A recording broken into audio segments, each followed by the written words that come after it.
ಧರ್ಮದ ಯೋಗಶಾಸ್ತ್ರದಲ್ಲಿ ಕಾಯವ್ಯೂಹ ಅಥವಾ ಬೈಲೊಕೇಶನ್ ಎಂಬ ಅತ್ಯಂತ ಅಪರೂಪದ ಸಿದ್ಧಿಯ ಉಲ್ಲೇಖವಿದೆ.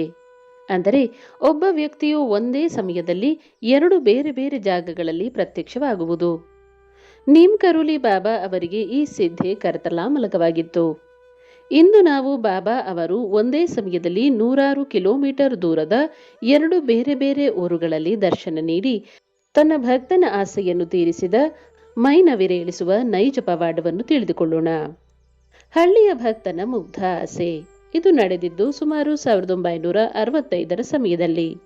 ಉತ್ತರ ಪ್ರದೇಶದ ಒಂದು ಸಣ್ಣ ಹಳ್ಳಿಯಲ್ಲಿ ರಾಮದಾಸ್ ಎಂಬ ಅತ್ಯಂತ ಬಡ ಭಕ್ತನೊಬ್ಬನಿದ್ದನು. ಆತನಿಗೆ ಬಾಬಾ ಎಂದರೆ ಪ್ರಾಣ. ಆ ದಿನಗಳಲ್ಲಿ ಬಾಬಾ ಅವರು ನೈನಿತಾಲ್ನ ಕೈಂಚಿ ಧಾಮ ಆಶ್ರಮದಲ್ಲಿದ್ದಾರೆ ಎಂದು ಆತನಿಗೆ ತಿಳಿದಿತ್ತು. ಆದರೆ ಆತನಿಗೆ ಆಶ್ರಮಕ್ಕೆ ಹೋಗಲು ಹಣವಿರಲಿಲ್ಲ. ಒಂದು ದಿನ ಸಂಜೆ ಆ ಹಳ್ಳಿಯ ಮಾರುಕಟ್ಟೆಯಲ್ಲಿ ಬಿಸಿ ಬಿಸಿ ಜಿಲೇಬಿಗಳನ್ನು ಕರೆಯುತ್ತಿರುವುದನ್ನು ರಾಮದಾಸ್ ನೋಡಿದನು. ಆತನಿಗೆ ತಕ್ಷಣ ಬಾಬಾ ಅವರ ನೆನಪಾಯಿತು.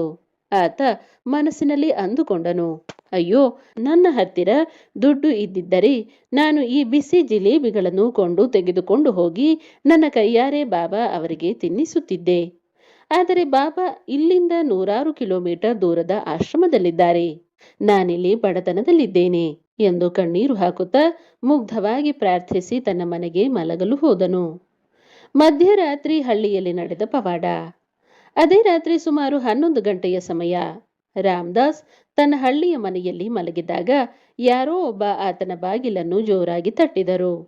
ಆತ ಎದ್ದು ಬಾಗಿಲು ತೆರೆದಾಗ ಅಲ್ಲಿ ಸಾಕ್ಷಾತ್ ನೀಮ್ ಕರೋಲಿ ಬಾಬಾ ಅವರು ತಮ್ಮ ಕಂಬಳಿ ಹೊದ್ದು ನಿಂತಿದ್ದರು. ರಾಮದಾಸ್ಗೆ ತನ್ನ ಕಣ್ಣುಗಳನ್ನು ತಾನೇ ನಂಬಲು ಸಾಧ್ಯವಾಗಲಿಲ್ಲ.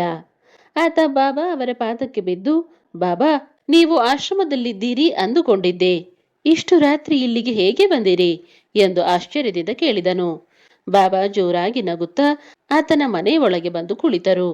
ಬಾಬಾ ಹೇಳಿದರು, ಏ ರಾಮದಾಸ್, ನೀನು ಸಂಜೆ ಮಾರುಕಟ್ಟೆಯಲ್ಲಿ ಜಿಲೇಬಿ ನೋಡಿ ನನ್ನನ್ನು ನೆನೆಸಿದೆ ಅಲ್ವಾ? ನನಗೆ ತುಂಬಾ ಹಸಿವಾಗುತ್ತಿದೆ. ಬೇಗ ಹೋಗಿ ಆ ಬಿಸಿ ಜಿಲೇಬಿಗಳನ್ನು ತೆಗೆದುಕೊಂಡು ಬಾ, ನಾನು ತಿನ್ನಬೇಕು ಎಂದರು. ರಾಮದಾಸ್ ತಕ್ಷಣ ಓಡುತ್ತಾ ಹೋಗಿ ಮಾರುಕಟ್ಟೆಯಲ್ಲಿದ್ದ ಹಲ್ವಾಯಿಯನ್ನು ಎಬ್ಬಿಸಿ ಜಿಲೇಬಿ ಮಾಡಿಸಿ ತಂದು ಬಾಬಾ ಅವರಿಗೆ ಪ್ರೀತಿಯಿಂದ ಉಣಿಸಿದನು.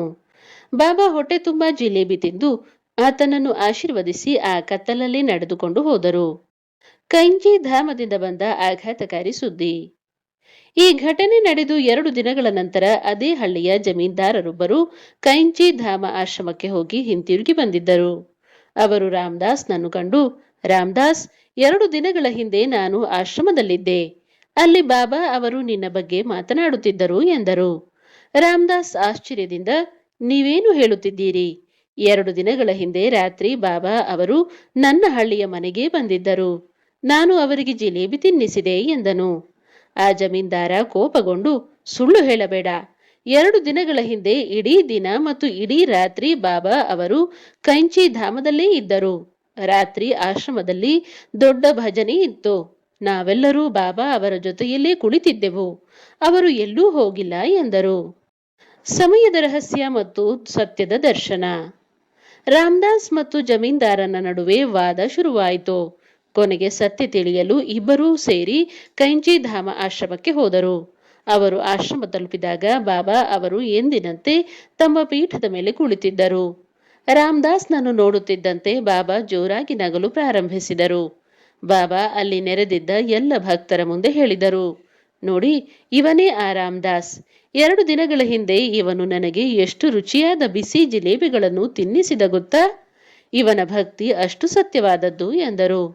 ಇದನ್ನು ಕೇಳಿದ ಆ ಜಮೀನ್ದಾರ ಮತ್ತು ಆಶ್ರಮದಲ್ಲಿದ್ದ ಉಳಿದ ಭಕ್ತರು ದಿಗ್ಭ್ರಮೆಗೊಂಡರು. ಏಕೆಂದರೆ ಆ ನಿಖರವಾದ ರಾತ್ರಿಯ ಸಮಯದಲ್ಲಿ ಬಾಬಾ ಅವರು ಆಶ್ರಮದ ಕೊಠಡಿಯಲ್ಲೇ ಇದ್ದರು ಮತ್ತು ಆಶ್ರಮದ ರಿಜಿಸ್ಟರ್ ಪ್ರಕಾರ ಅವರು ಹೊರಗೆ ಹೋಗಿರಲೇ ಇಲ್ಲ.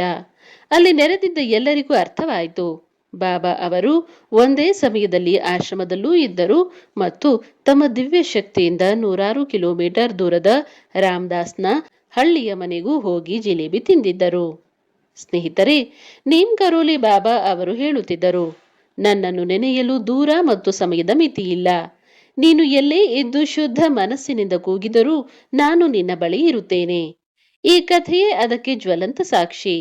ಜೈ ಮಹಾರಾಜ್ ಜಿ.